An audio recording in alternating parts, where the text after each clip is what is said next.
हरिओम हरिओम। सभी हमारे दोस्तों एवं प्यारी बहनों एवं भाइयों,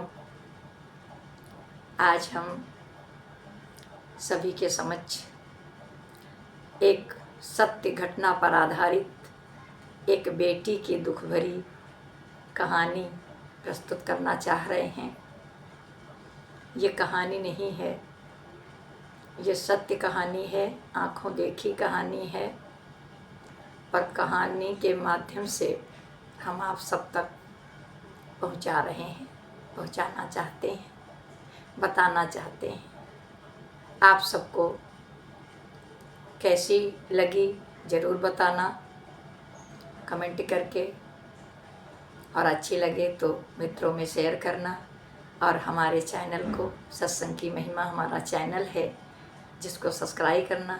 आपका सपोर्ट सहयोग हमारे साथ है, तभी तो हम आप तक ये कहानी और गुरु का ज्ञान और बहुत सुंदर आत्मा के भजन आप तक पहुंचा पा रहे हैं। हरिओम हरिओम हरिओम। तो हर घर में चाहे बेटी हो या बेटा, दोनों उसी माँ बाप की संतान होते हैं। पर वैसे तो टीका टिप्पणी करने की कोई बात नहीं है, क्योंकि हर एक बेटी ही बहू है, और बहू से माँ और माँ से दादी या नानी, दोनों पक्ष बराबर हैं। अब बात यह गौर करने की है कि बेटा घर का वारिस है, बेटा घर का वारिस है और बेटी वारिस नहीं। बेटी वारिस नहीं थी क्योंकि बेटी पराए घर चली जाती है, ऐसा कहा जाता है, सही भी है। तो उसका हक ससुराल पक्ष पे होता है और मायके पक्ष पे नहीं होता है, यानी मायके में नहीं होता है। चलो, यह बात समझ में आती है, पर कुछ बातें ध्यान में रखते हुए सभी को बताना चाहेंगे कि मानते हैं वह पराए घर की है और पराए घर चली जाएगी, बट यहाँ पर जो शब्द पराया है वो आज तक बोला जा रहा है, उस पर विचार करना है कि पराई क्यों कही जाती है वो बेटी। इस पर हम कुछ विचार विमर्श करना चाहेंगे। जिसे आप सब पराई कहते हैं, वो अपने ससुराल की मालकिन है, वो अपने ससुराल में पूरी जायदाद प्रॉपर्टी की मालकिन है।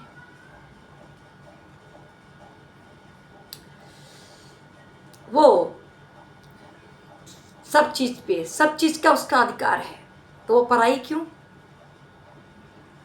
और हर एक बेटी दूसरे घर जाती है, दूसरे घर की बेटी दूसरे घर जाती है, वही बेटी है और वही बहू है और वही अधिकार समान प्राप्त है। और वो हर पराई लड़की एक दूसरे के घर की मालकिन बन जाती है। इस बात पर विशेष ध्यान देने की जरूरत है।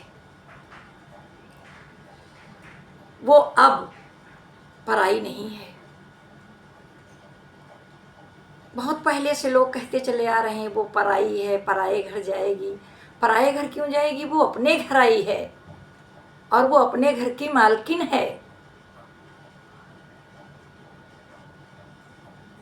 फिर वो पराई क्यों है? वो पराई नहीं है, वो यहाँ भी अपनी थी और वहाँ भी अपनी है।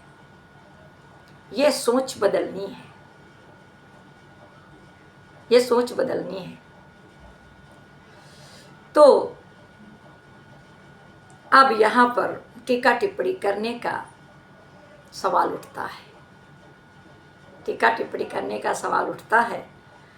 निम्न बातों पर ध्यान देने की आवश्यकता है, निम्न बातों पर ध्यान देने की आवश्यकता है। जैसे सास ससुर और दूसरे नंबर पे माँ बाप, दोनों एक ही हैं, पर पहलू बदल गया है सिक्के का। पहला पहलू माँ बाप और दूसरा पहलू सास ससुर, या दूसरा पहलू माँ बाप और पहला सास ससुर, जो भी कह लो। एक ने पराई कहकर दूसरे के घर भेज दिया और दूसरे घर वाले ने उसे, दूसरे घर से आई है, उसे अपने घर में वो सम्मान नहीं दे पाते हैं, ये कह के कि वो दूसरे घर से आई है, वो दूसरी है। उधर भी कही जाती है कि बेटी पराई है, और जब वो अपनी ससुराल में आती है तो वहाँ के लोग क्या कहते हैं कि दूसरे घर से आई है, इसलिए उसको वो सम्मान नहीं दे पाते हैं, उसे अपना मान नहीं पाते हैं। तो वो अपने घर में वो सम्मान नहीं पाते हैं जो उसे चाहिए ससुराल पक्ष में, जो उसका अपना घर है, वो सम्मान उसको नहीं मिलता है, क्योंकि वहाँ भी वो यही कही जाती है कि पराई घर से आई है, उस पर भरोसा नहीं कोई हाली करता है। सबके घरों में नहीं है, लेकिन अधिकतर ऐसा ही होता है। तो इसीलिए घर में जो है वो मतभेद पैदा हो जाते हैं, या होने की संभावना अधिक बढ़ जाती है। पर यह समझने की ज़रूरत है, यह समझने की ज़रूरत दोनों पक्ष की है, यानी दोनों लोगों को है, माँ बाप को भी और सास ससुर को भी। क्योंकि दूसरे घर से वो बेटी ही आती है और अपने घर से बेटी ही दूसरे घर को जाती है। तो बहुत लोग ऐसे भी हैं जो समझते हैं, सम्मान करते हैं, बेटी के जैसा प्यार देते हैं, ऐसा नहीं है। पर अधिक लोगों के घरों में ऐसा ही हम सुनते आ रहे हैं, क्योंकि लालच में आकर के उस बहू को कष्ट देते हैं, सम्मान नहीं दे पाते हैं और जाने क्या क्या बोलते रहते हैं। इसी बात के लिए मतभेद, अनबन, संघर्ष, लड़ाई झगड़ा इत्यादि बहुत सारा सब होता रहता है। तो परमात्मा कह रहा है, पर यह बात यहाँ पर आके अटक जाती है कि बहू जब बहुत सारा माल खजाना लेकर के अपने घर आती है तो सास व ससुर फूले नहीं समाते हैं। अब ये बात धन पर आ गई, लालच, सम्मान उसका नहीं है, धन का है, लालच है, तब वो फूले नहीं समाते हैं। वो बेटी जैसी है लाडली बहू, वो लाडली बहू है, मगर अपनी बेटी जब भेजते हैं, समझिएगा, पर कमियां यहीं से शुरू होती हैं। मगर जब अपनी बेटी जब भेजते हैं तो कहते हैं कि अब तुम्हें जो लेना है या देना है वहाँ से लो, वहाँ तुम्हारा अधिकार है, यहाँ बेटी का कोई अधिकार नहीं है। तो अब इसी बात को लेकर के मतभेद बन जाता है, एक बेटी पर, और बेटी ही एक बहू है। तो अब तुम्हारा अधिकार यहाँ जो मिल जाए वो ले लो, लेकिन तुम्हारा अधिकार नहीं है। अब बताओ इसमें दोष किसका है? इसमें दोष किसका है, बहू का या बेटी का? इसी बात पर माननीय न्यायालय ने या उचित न्याय किया कि बेटी का हिस्सा बराबर का होना चाहिए। इस बात पर कितने माँ बाप सहमत होंगे और कितने नहीं सहमत होंगे, कमेंट कर प्लीज बताइएगा। इस बात पर कितने माँ बाप सहमत होंगे और कितने नहीं सहमत होंगे, प्लीज कमेंट करके बताइएगा। कहानी अभी ख़त्म नहीं हुई है मित्रों, अब कहानी असली शुरू होने जा रही है। एक बेटी होती है, क्योंकि बेटी चाहे जितनी बड़ी क्यों ना हो जाए, माँ बाप के लिए वो हमेशा बेटी ही रहती है। यह सच है। तो आज एक बेटी मायके व ससुराल दोनों के पक्ष के बारे में अपने लिए न्यायालय से गुहार लगाना चाहती है और ये बताना चाहती है कि हम क्या करें। हमारे दोनों घर हैं, तो अपने लिए न्याय दिलाने हेतु न्यायालय में न्यायाधीश के पास अपनी याचिका पेश करती है। अपनी याचिका पेश करती है जिसमें वो अपनी लाइफ के बारे में, शोचनीय स्थिति के बारे में न्यायालय से गुहार लगाती है। पूरी याचिका की मुख्य भूमिका माँ बाप की उस लड़की का साथ छोड़ देते हैं जिसकी वो गोद में पली है, जिसने बड़ी मेहनत से उसको पाला है, और फिर उसके साथ उसका साथ कैसे छोड़ देते हैं। लायक हैं तो भी और नहीं लायक हैं तो भी, जैसे लड़का है वैसे ही लड़की होनी चाहिए। मतभेद क्यों? लड़की को क्या चाहिए? उसके लिए दोनों पक्ष बराबर हैं। तो पूरी याचिका की मुख्य भूमिका माँ बाप की उस लड़की का जो साथ छोड़ देते हैं, जिन्होंने पाला पोसा और दूसरे घर भेज दिया, जिन्होंने पाला पोसा और दूसरे घर भेज दिया, वहाँ पर उसे क्या प्रॉब्लम है? उसे क्या प्रॉब्लम है? क्या मुश्किलों का सामना करना पड़ रहा है? क्या स्थिति है?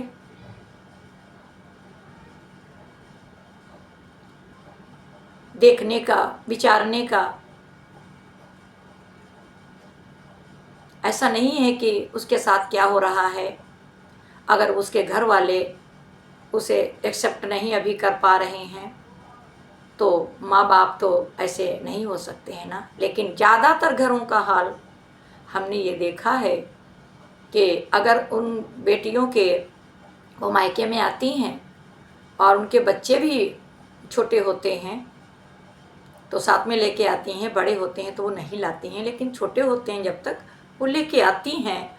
वो खुद बीमार हों तो भी माँ बाप, भाई बहन पैसे नहीं देंगे, खर्चा नहीं करेंगे। दवाई अगर लेनी है, हॉस्पिटल जाना है या कपड़े वगैरह लेना है तो वो खुद स्वयं करें।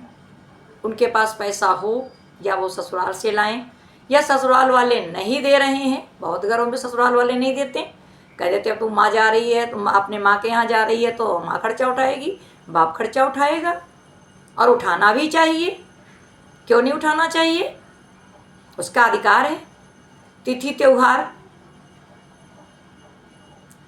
होते हैं तो ज़्यादातर बेटियों को सम्मान तभी मिलता है जब हर त्योहार उसके घर में आते हैं लेकर के। त्योहार का मतलब त्योहारी, क्या अपनी बेटी को देने के लिए मायके वाले आते हैं। पर कुछ घरों में कहते हैं कि हमसे बन पड़ेगा तो करेंगे, नहीं बन पड़ेगा तो थोड़ी करेंगे, हमने तो, बेटी तो पराए घर की होती है, हमने भेज दिया बस, मामला खत्म। और उधर ससुराल में क्या होता है उसके साथ? तुम्हें तो छोड़ दिया, पता नहीं कैसी होगी, तभी तो माँ बाप ने छोड़ दिया, तभी तो माँ बाप नहीं मानते। कैसे कैसे सवाल उस पर खड़े होते हैं। वो बेटी है और वो बेटी ही यहाँ की बहू है। इधर भी एक्सेप्ट नहीं कर पाते हैं और उधर माँ बाप भी जो हैं उनके भी हालात उनकी तरफ से ठीक नहीं है कि वो लोग सुनना नहीं चाहते हैं क्योंकि सुनने में तो मदद करनी है और मदद करनी नहीं है,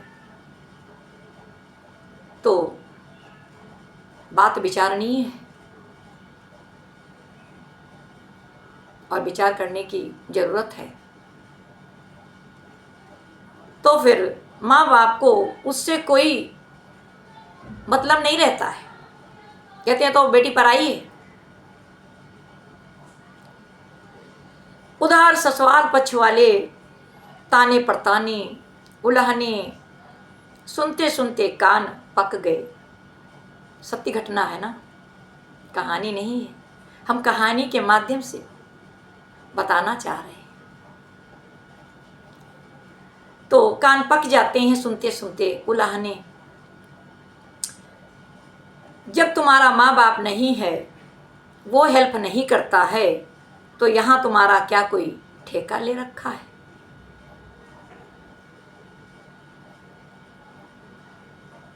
तो उधर सास के ताने, कलमुही है, कोई चाहता नहीं होगा, तभी तो ऐसा किया है। तभी तो मायके वाले कभी झांकने तक नहीं आते, देना तो दूर, झांकने नहीं आते। तीज त्योहार तो भाड़ में गए, एक बेटे के तो मेरे बेटे के तो भाग्य ही फूट गए, ऐसा सास कहती है। कि ऐसी उसे ससुराल मिली है, नसीब फूट गया, ऐसी जगह उसकी शादी हो गई है। घर में अगर कोई खर्चे के बारे में व बीमारी या तंगई कोई ज़रूरत पड़े उस बहू को, तो सीधा यही क्वेश्चन सीधा सुनने को मिल जाता है, क्या तुम्हारे बाप ने तुम्हारे लिए कुछ भेजा है, दिया है, जो मैं तुम्हें दे दूं? अपने बाप से मांगो, और यहाँ भिखारियों की खैरात नहीं बटती है, जो मैंने ठेका उठा रखा है। सबके घर की बात हम नहीं बताना चाहेंगे, ऐसा नहीं है, हर एक घर एक जैसा नहीं है, लेकिन अधिकतर यही हो रहा है। और वो बेटियां तंग हो करके सुसाइड तक भी कर लेती हैं, क्योंकि वो आप बीती बता नहीं पाती हैं, ना माँ बाप से बता पाती हैं, और अपने घर वो झेल नहीं पाती हैं। और कोर्ट में याचिका जो है, बहुत कम लोगों की हिम्मत होती है। हिम्मत होनी चाहिए अपना अधिकार प्राप्त करने के लिए। जागरूकता की ज़रूरत है। जिंदगी बड़ी मुश्किल से मिलती है, अपने ढंग से जीने के लिए अधिकार प्राप्त करो, हिम्मत करो।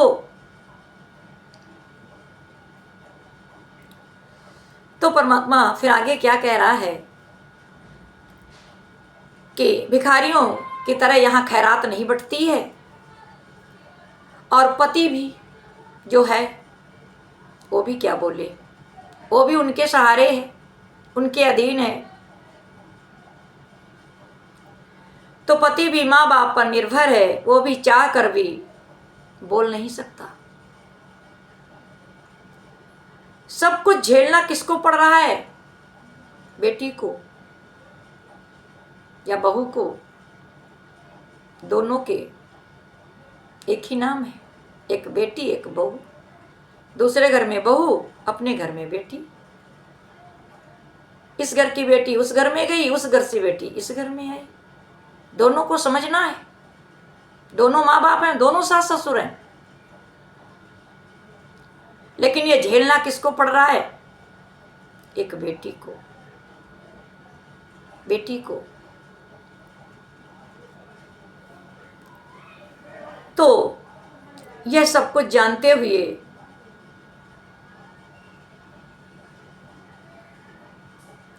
उधर मायके वाले ले जाने का नाम ही नहीं लेते कि थोड़े दिन के लिए वो अपने मायके में चली जाए। या अपनी दुख भरी कहानी उनको सुना सके।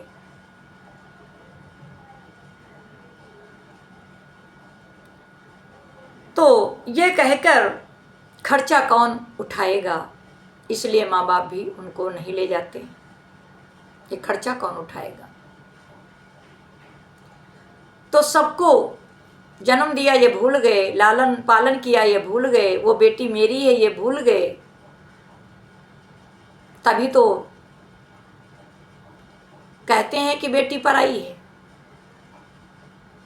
पर बेटी पराई नहीं है, अपनी है। ये हर एक को समझना है कि बेटी पराई नहीं है, बेटी अपनी है और बराबर का हिस्सा है। कुछ लोग गलत ठहराते हैं, कहते हैं ऐसा नहीं बेटियों को करना चाहिए, पर वो बेटी क्यों करती है, क्यों मजबूर होती है, ये दोनों पक्ष को समझना चाहिए। उसके भी दिल है, उसका पास भी दिमाग है, उसके पास भी खर्चे हैं और उसका अपना अधिकार है और उसका अपना सम्मान है।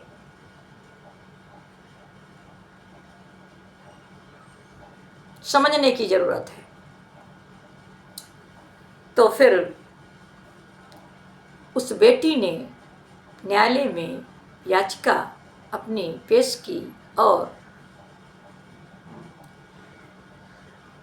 मेलाड से विनम्र निवेदन करती है कि मेरा न्याय करो, रहम करो, मैं कहाँ जाऊँ,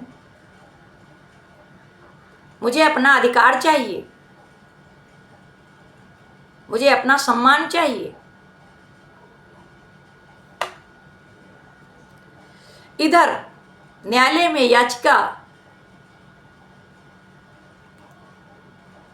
दाखिल करते ही करते मायके वालों के कान में ये बात पड़ी, तब से आज तक मायके वाले बेटी से बात करना भी बंद कर दिया, मोबाइल से बात करना बंद कर दिया, कॉल उठाना बंद कर दिया। इतनी नफरत हो गई, माँ ने यहाँ तक बोल दिया कि मेरे बेटी ही नहीं है और मेरी बेटी जो थी वो मर गई, अब वो मेरे लिए बेटी नहीं है और उस घर से अब कोई हमारा रिश्ता नहीं है। सिर्फ अपना अधिकार मांगने से क्यों ऐसा होता है? बेटी अधिकार क्यों मांगती है? वो बेटी जो है वो बहू भी तो है। जब बहू वो प्रॉपर्टी पाती है तो बड़ी खुशी होती है, धन दौलत लाती है तो बड़ी खुशी होती है, उसको अगर हिस्सा मिल जाता है तो बड़ी खुशी होती है। पर बेटी को जब हिस्सा देना पड़ता है, बेटी के साथ सहायता करनी पड़ती है, तब ऐसा क्यों होता है? ये सोचने की बात है और ये आंखों देखी बात है। और यही बात सबको हम बताना चाहते हैं कि दोष किसी का नहीं है, समझने की बात है। कोई बेटी अपना घर छोड़ना नहीं चाहती है, माँ बाप छोड़ना नहीं चाहती है, सास ससुर छोड़ना नहीं चाहती है, सब उसके अपने हैं। पर जब वो बहुत मजबूर हो जाती है तो कोर्ट में भी, न्यायालय ने भी ये याचिका मंजूर की और बेटी के पक्ष में जो अधिकार था उसे अभी पेशी पे पेशी हो रही हैं, अभी कहा नहीं जा सकता। पर आप सभी लोग बताइएगा आपको कैसा लगा कमेंट करके, और क्या होना चाहिए, बेटी को अधिकार मिलना चाहिए या नहीं मिलना चाहिए, और अगर बेटी का अधिकार नहीं मिलना चाहिए तो सहयोग करना चाहिए कि नहीं करना चाहिए। हरि ओम, हरि ओम, हरि ओम।